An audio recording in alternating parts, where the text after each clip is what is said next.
Team USA is looking to deliver a knockout blow, so to speak, to mix metaphors, against Ghana tomorrow in the World Cup. But everyone is still talking about that goal by U.S. midfielder Landon Donovan against Algeria the other day.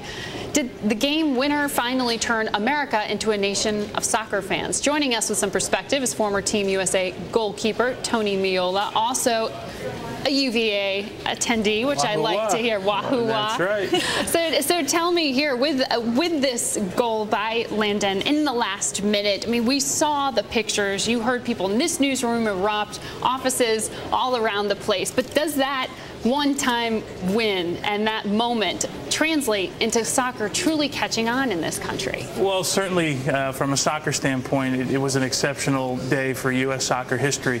As far as catching on in the United States, about every 4 years we get this sort of springboard with the World Cup. And Major League Soccer was started after the 1994 World Cup, and we seem to continue to generate more interest. And that's really what we have to do. It's like anything else. You've got to build from the bottom and build it up. And certainly the way they've done it, in the dramatic way that they've done it, has helped soccer all around the country. Well, we've certainly seen TV ratings sort of tell the story of increased interest. You see 68% surge in viewership between 2006 and the World Cup and what we have seen this time around. But give me a broader perspective of what this means for sort of the soccer business. Does this mean higher salaries for U.S. players? Does this mean more viability? I think it's a little bit of everything, right? You talk about sponsorships, you talk about salaries. All of that has increased since 1994 tenfold, and now it's going to continue to increase. We're seeing now that European stars that wanted to stay in Europe are now wanting to come to play in Major League Soccer. David Beckham. Well, David Beckham is our biggest example, and the one that everyone certainly knows about. And like anything else, when you're selling a product,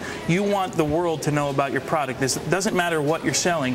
When David Beckham signed here, people wanted to scrutinize him on the field, but from a product standpoint, there wasn't a soccer fan in the entire world that didn't know about Major League Soccer. And that's really how you want to sell your product. I wonder about the changing demographics of the U.S. The U.S.'s relatively liberal immigration policy means a lot of foreign-born Americans can bring their love of soccer or football to this country.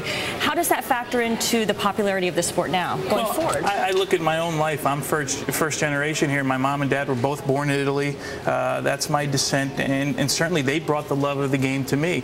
It is now starting to almost become a little more Americanized because guys in my generation are now growing up and coaching. I have 3 kids that all play soccer, and I'm coaching those groups of kids. That's got to be fun. It's a lot of fun, but that's really the evolution of the game. When I was growing up, it was all foreign dads that were coaching. Now it's guys coaching that played in my generation that are coaching all around the country. Not only does that help sort of Americanize the game a little bit more, what it does is make better players because you're getting coached by better coaches. Do you think the World Cup comes to the U.S. in 2018 or 2022?